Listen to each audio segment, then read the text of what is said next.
practical terms, is 1.8 million acres in ceded land, the former Crown lands, over which the state of Hawaii now has trust responsibility, and about 200,000 acres of Hawaiian homelands, which Mr. Kane directly administers on behalf of the people of the state today. And the reason that you get these questions now, in all honesty, Doc and everybody else, is that when the 1.8 million acres were seen as essentially worthless, which is the reason that these particular lands, because you could have said at the time that the entire state was Crown lands because it was a kingdom. When we put Western ideas of property and ownership into the equation, well, then it became somebody's land. They owned it. And so the 1.8 million acres essentially were seen as something that the merchant bankers didn't need. So the 1.8 million acres wasn't seen as worth anything. The 200,000 acres that Mr. Kane administers right now, again, we're seen as, well, we'll just give that to the Hawaiians. Nobody wants it. There's no water. There's no infrastructure. There's no anything. It's not useful to anybody who wants to make money out of it. So we'll give that to the native Hawaiians. Now, come to 2010. How would you like to have, Doc, 1.8 million acres of land in Hawaii today? How would you like to have 200,000 acres in additional land reserved for Hawaiians by congressional act? When we come down to it, when you get right down to the nitty-gritty of this, this has nothing to do with the Constitution. This has nothing to do with the race. This has to do with assets, land and money. And when that 1.8 million acres wasn't yielding any money, when that 200,000 acres was out there and it didn't have any value to them, let me tell you, now you got 2 million acres of land in Hawaii. You got hundreds of millions of dollars in funds that are under the care of the Office of Hawaiian Affairs right now, which will go to this new entity. And you've got an income stream in the tens of millions of dollars coming from the lease arrangements on either the ceded lands or the Hawaiian homelands, so that you can build houses, you can put infrastructure in. Now, everybody's interested that they're not discriminated against.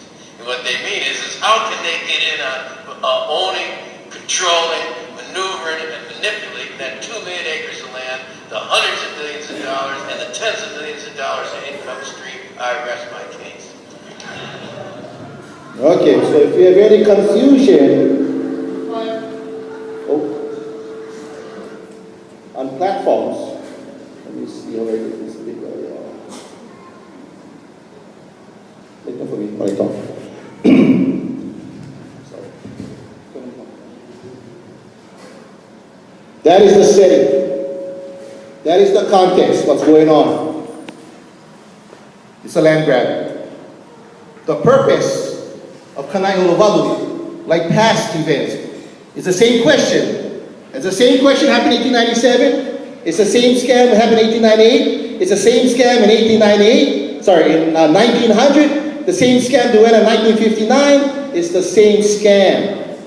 Their attempt to hide the truth, which those lands belong to the Hawaiian Kingdom and government. Yeah? So therefore, Kana'iolowalu for me is just hoping for a longer leash and a cleaner cage. As Papa Mahealani reminded us, he taught us, this is the lesson. The great navigator told us, to navigate you must be brave, not moving in fear, be brave. And you got to remember, if I have courage, it's because I have remembered the teachings of my ancestors. So what are those teachings? These are the words of wisdom of our kupuna. It's the people that make the alii. Rule and power to rule come from the people. It has to come from the people. That's why if you look at Hawaii and you look up the word leadership, we don't have a word for leader in Hawaii. The context is based upon the traditional idea that an ali cannot be an ali without the people. So I asked Kana'iolowalu, where are the people? E ike ko hoa kanako ki pahewa ki aloha i kailio. A kupuna told us, look to your fellow Kanaka. See them, know them, lest your love be wasted upon the dog. And the lesson being, we, the Kanaka, must be looked at first, talked to first. How come I ask this question? I have never been invited by Kana'iolowalu to sit down and have a discussion. Not once. But I have no fear in inviting them to sit here. See, that's not the problem. Whenever you hide, you're hiding for a reason. And for me, I'm not here to hide. I'm here to engage. I'm here to tell a story. Because see, as a teacher and educator, I know, as the great radical himself said, then you shall know the truth, and the truth shall set you free. As in a moment of Umi that tells us also, just because you don't want the money, it doesn't mean you're not going to win in the end. Because Hakau had the money, he had the power, he had the connections, but he did not look at the people. But Umi Alilo was loved by the people. He was a pious person. He never lost faith in his people. Even when he was living in destitution, and he was called names and teased, he never forgot his main purpose. See? So when people talk about entitlements and money and those kinds of things, to me, that only shows weakness and fear. Because the people are suffering. The people must be heard. The people must be included. The people, in fact, must take charge. James Kaulia, as was mentioned earlier, as he said, let us take up the honorable field of struggle. Brain against brain. I'm not hiding. And I know many of us who are here, we're not hiding. Why? Because we know we have the facts. We have the evidence. And bigger than that, I know we have the aloha. Not just for our lahui, but for this aina we call home. And he says, protest forever. How long is forever? 2 years, 5 years, 110, 20 years? Come on. He said protest forever until what? The very last aloha aina. And I'm here. I know many of you are here. And as long as we're here, the struggle goes on. As long as we're here, it continues on. George Helms said, call me a radical, for I refuse to remain idle. See, Onipa'a. I will not have the foreigner prostitute the soul of my being. I will not make a whore out of my culture, my soul. So who cares if they call us radical? I'm not afraid. As long as I have truth on the side and aloha for this land with me, I'm going to move forward. We got to have integrity as a people. Integrity. Mana'o'io. We got to have faith and belief. If you don't have faith and belief in our people, step aside. Let us come true. If you run by fear, step aside. You got to have mana'olana. You got to have hope. You got to be doing this with the idea that we're going to have a better day for our people.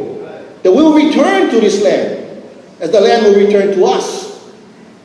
And we got to have aloha. We're involved with this because of our deep aloha, which has been passed on to us for generations and generations. That is the fuel that will set us free in this land. And that is the fuel, as I will always argue, will set the whole world free at one point. Yeah, because love is compassion. Love is respect. Love is not following lies and deceit. And our secret weapon, because we have one, is that we know this. We cannot remain where we are today. Assimilation means we will perish as a people. Under this system, assimilated politically is death for our people. Anybody who works in the field of education knows that. Anybody who dealing with issues of homelessness knows that. Anybody dealing with economics knows that. This system is destroying us. And unless we speak out against it and organize it against it, it will destroy us. And to willingly walk into that means the final chapter is right ahead. What is air? What is air? And the kupuna told us, lessons, air o ka aina. He never said constitution. They never played the air of that king or that queen or that name list. The air of Ka'aina, it's about land. It's not about money. It's not about settling for billions of dollars that's going to get us free. It's about our people being upon this land. Why Kana'iolowalu? By whom? The bigger question is for whom? Let me ask this question. Why does Governor Abercrombie push Kana'iolowalu? Is he our friend? He's the guy out there protecting our natural resources. He's out there providing safe education for our children. He's this great supporter of our rights to protect our sacred mountains. See, the proof is in the action, not what they say. You judge a man or you judge a woman by what they do. This is what it's about. This is what it's about. This is what it's about. And supposedly Lanai is a private island, as they say. This is what it's connected to. $200 million settlement in OHA between who? The Office of Hawaiian Affairs, a state agency, and the governor for revenues from 1978 all the way to 2013. For how much acres of land? You heard him saying it. 1.8 million acres of land. And we got $200 million, not in cash, but just 10 parcels of land. That's it in Kaka'ako. Huh? Is that what the value of the land is? Wow. Expected revenues, $1.1 million from those lands. Woo-hoo. We know we dealt with this last year. The Public Land Development Corporation, headed by who? Abercrombie. What do they want to, what lands are they talking about here?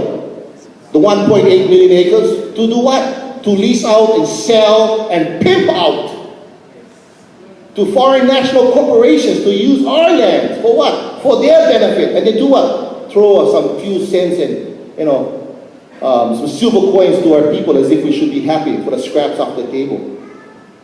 Their agenda is to use and exploit their lands for their benefit and for their wealth at our people's expense.